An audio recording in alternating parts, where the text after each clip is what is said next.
Assalamualaikum warahmatullahi wabarakatuh. Salam sejahtera kepada semua di luar sana. Sekali lagi kita bersama Pak Chu Bumi. Jadi pada hari ini Pak Chu akan menceritakan tentang gempa bumi. Apa itu gempa bumi?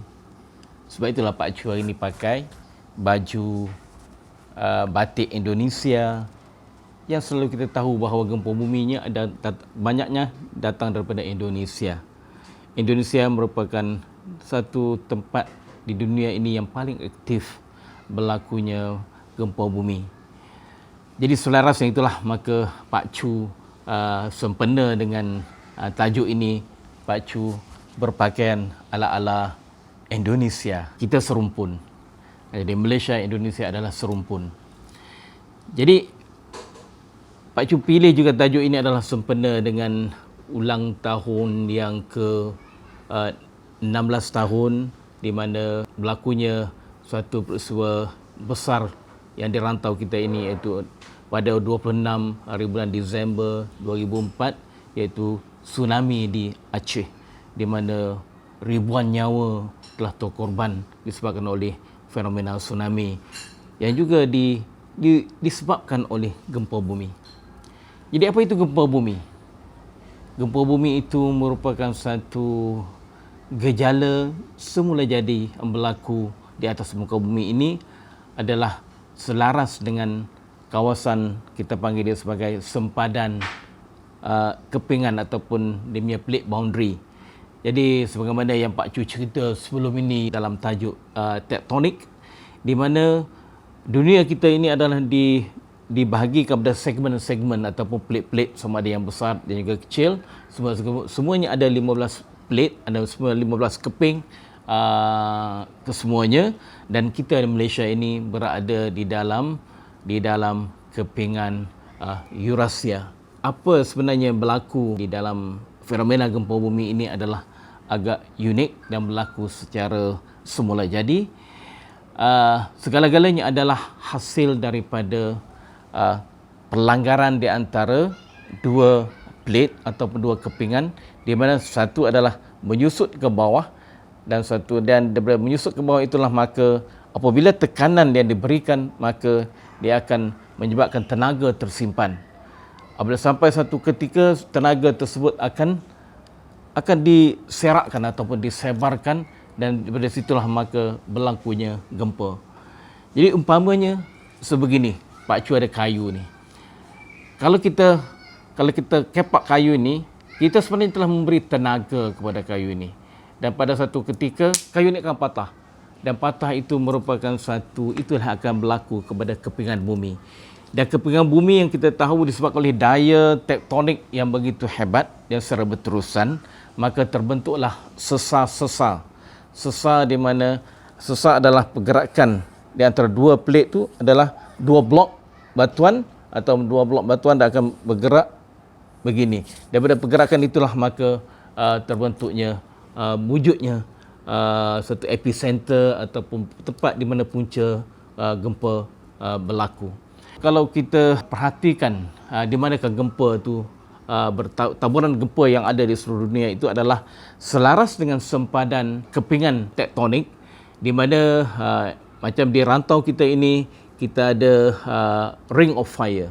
Ring of Fire itu adalah bermula daripada Myanmar, dia turun ikut Sumatera, turun pergi Pulau Jawa, pergi Sulawesi, naik pada Filipina, kemudian terus ke Jepun dan kemudian Aleutian Island, kemudian menuju terus ke Amerika Selatan, daripada Amerika Utara sampai ke Amerika Selatan. Daripada situlah maka daripada sempadan plate yang paling aktif inilah maka selalunya kita dengar berlakunya gempa bumi. Jadi gempa bumi ini adalah satu peristiwa yang amat dahsyat. Jadi kalau kita perhatikan, bergantung kepada magnitudenya atau bergantung kepada berapa besarnya gempa bumi berkenaan. Jadi kalau sekiranya berlaku pergerakan, tiba-tiba pergerakan yang berlaku, biasanya pergerakan yang berlaku dalam 2 atau 3 cm setahun. Tapi tiba-tiba dia gerak laju sikit. Pergerakan laju sikit itulah yang menyebabkan berlakunya gempa. Dia akan trigger gelombang seismik. Daripada situlah gelombang seismik akan bergerak di dalam kerak bumi.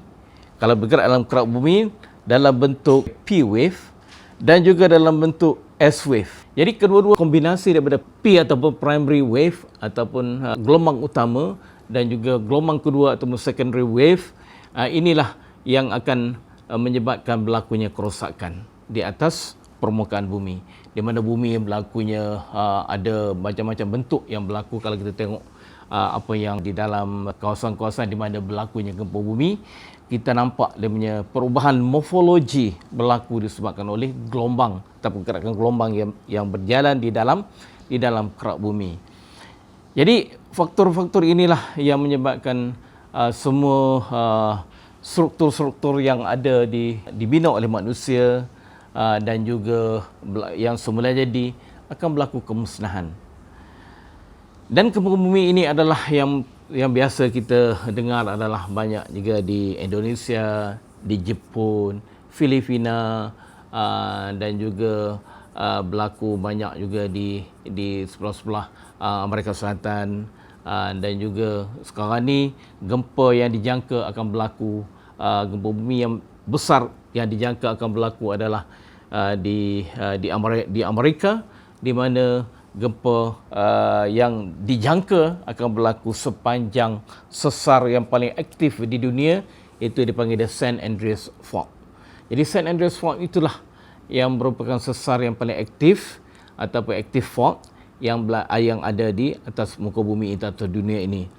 Jadi sebenarnya gelombang gempa yang berlaku bukan bergerak melalui sesar-sesar, melalui keretakan-keretakan tertentu, tetapi mesti dia melalui keretakan ataupun melalui sesar yang aktif ataupun kita panggil dia active fault. Dia fault ni ada dua, sama ada sesar aktif ataupun tidak aktif, ataupun sesar yang dulunya aktif tapi sekarang dah tak aktif. Begitu jugalah. Itulah dia punya dia sifat-sifat sesar yang ada di kerak bumi ini. Jadi bagaimana sesar itu terbentuk adalah disebabkan oleh tekanan yang berlaku. Jadi apabila tekanan yang berlaku, apabila sampai pada satu tahap batu atau kerak bumi tidak tahan lagi dengan tekanan, dia akan retak. Jadi retak itulah yang akan menjadi sesar. Jadi kalau sesar ni biasanya akan bergerak ikut daripada kadar dia sendiri, ikut ke dalam 3 cm setahun, tiba-tiba dia bergerak laju sikit, itulah gempa akan terbentuk. Jadi kalau gempa berlaku di atas permukaan dan juga di dalam lautan. Jadi kalau sekiranya berlaku gempa bumi di lautan itu yang boleh menyebabkan tsunami. Tapi bukan semua gempa yang akan menyebabkan tsunami. Jadi gempa yang menyebabkan tsunami adalah biasanya berlaku berhampiran dengan plate boundary ataupun dekat dengan sempadan kepingan di bawah lautan, di mana apabila berlakunya penyusutan subduksi berlaku dan kemudian berlakunya anjakan vertikal ataupun dengan kata lain ada berlaku pergerakan ke atas, lonjakan ke atas, menyebabkan air laut yang dalam tertolak ke atas. Apabila tertolak ke atas, walaupun sedikit, dia akan trigger ataupun dia akan membentuk gelombang seismik. Jadi gelombang seismik ini akan bergerak di dalam lautan. Tetapi dia punya lambda ataupun panjang gelombangnya adalah besar. Lebih kurang dalam 50 meter ataupun 100 kilometer. Dia punya panjang gelombang dia atau lambda dia. Tetapi apabila pergerakan dia menghampiri ke pantai, maka berlakulah tarikan air daripada pantai. Sebab itulah kalau kita tengok fenomena tsunami yang berlaku, sebelum daripada ombak besar yang melanda daratan, kawasan pantai itu akan jadi kering. Jadi kering disebabkan oleh tarikan ini. Dan daripada situlah maka ombak besar akan membadai kawasan daratan. Itulah fenomena tsunami yang sering berlaku. Maknanya dengan kata lain, tanda-tanda inilah yang kita boleh dan kena pasti bahawa tsunami hasil daripada gempa akan berlaku. Jadi perkara beginilah yang kita kena aware, ataupun kita kena sedar, ataupun kita kena ambil tahu tentang fenomena gempa dan juga tsunami yang berlaku. Tetapi kiranya alhamdulillah kita di Malaysia ini, kawasan gempa bumi kita pun taklah berapa kuat, kecuali kita ada di Ranau, dan itu berhampiran dengan Gunung Kinabalu, dan juga kita ada juga di kawasan timur Sabah, di mana gempa buminya adalah biasanya kebanyakannya adalah daripada Sulawesi, dan kemudian tempiasnya akan sampai ke kawasan timur Sabah. Jadi gempa bumi ini akan menjadi magnitudenya adalah dikira berdasarkan daripada rekod yang diambil daripada peralatan kita panggil sebagai seismograf. Jadi seismograf itu dipasang di rata-rata tempat di dunia. Jadi di Malaysia pun kita ada banyak tempat stesen seismik yang stesen seismograf yang dibina untuk mengesan sebarang gelombang gempa yang berlaku. Jadi itulah salah satu daripada peralatan yang digunakan untuk monitor ataupun untuk mengawal selia gempa bumi. Walau macam mana pun, gempa bumi kita cuma merasakan atau cuma kita tahu bahawa dia akan berlaku, tetapi tidak tahu secara khusus pukul berapa akan berlaku, bila secara lebih tepat. Jadi dengan kata lain, inilah fenomena semula jadi yang kita tidak boleh tentu ukur secara tepat bila masa dia akan berlaku. Jadi gempa bumi yang berlaku sebagai contoh, gempa bumi yang berlaku di Kinabalu dalam tahun 2015 itu merupakan satu kejutan juga kepada seluruh dunia sebenarnya. Di mana gempa bumi ini berlaku disebabkan oleh tindakan sesar normal ataupun normal fault yang berlaku di Kinabalu itu sendiri. Jadi sebagaimana yang Pak Cu ceritakan dahulu dalam episod yang lepas, di mana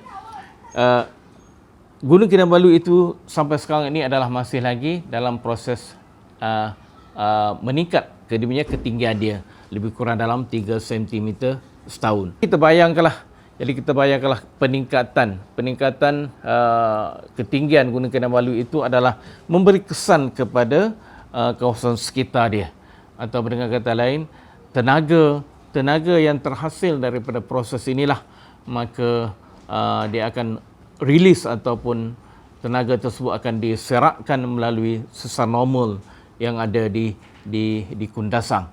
Jadi daripada situlah maka dia akan membentuk gelombang seismik. Jadi gelombang seismik inilah yang berlaku pada tahun 2015, dan juga beberapa siri gempa bumi berskala kecil yang berlaku seiringan dengan proses berkenaan, ataupun kita panggil dia aftershock yang berlaku selepas daripada gempa besar. Jadi bagi kita di Semenanjung ini, gempa bumi sebenarnya tak ada yang betul-betul serius, atau kalau kita terima pun daripada tempias daripada Sumatera.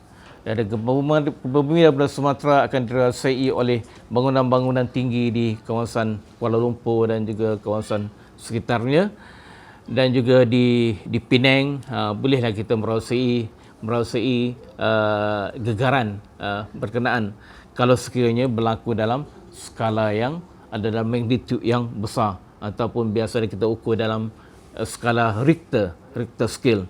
Richter scale ni diukur daripada 1 hingga 10, atau dengan kata lain, kalau 10 tu memang dah segala-galanya akan flatten, akan rata. Okey, dengan kata lain dah musnah, segala-galanya berlaku kemusnahan.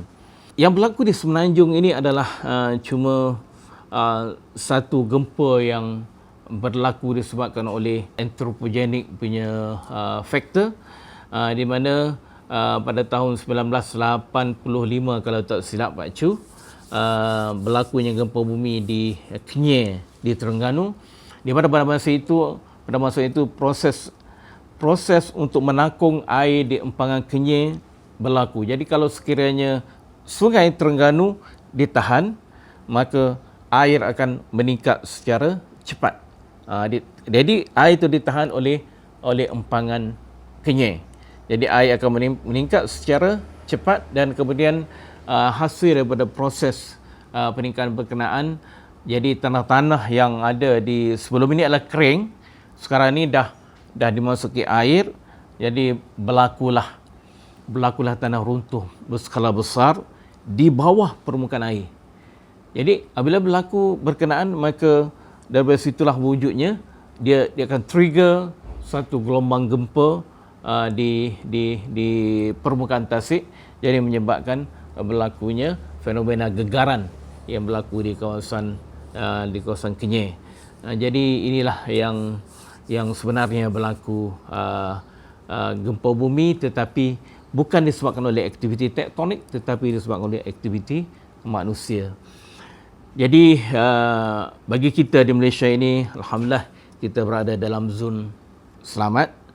Kita tak ada gempa bumi, tetapi cuma kita terima daripada tempias daripada Indonesia, di mana mereka banyak berlaku siri-siri gempa bumi yang skalanya berbagai-bagai.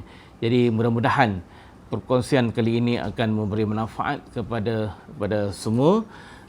Semoga perkongsian Pak Chu ini akan mendapat sedikit ilmu atau pengetahuan tentang fenomena gempa bumi yang berlaku. Jangan lupa like, subscribe dan share video ini untuk manfaat kita semua demi memasyarakatkan geologi negara.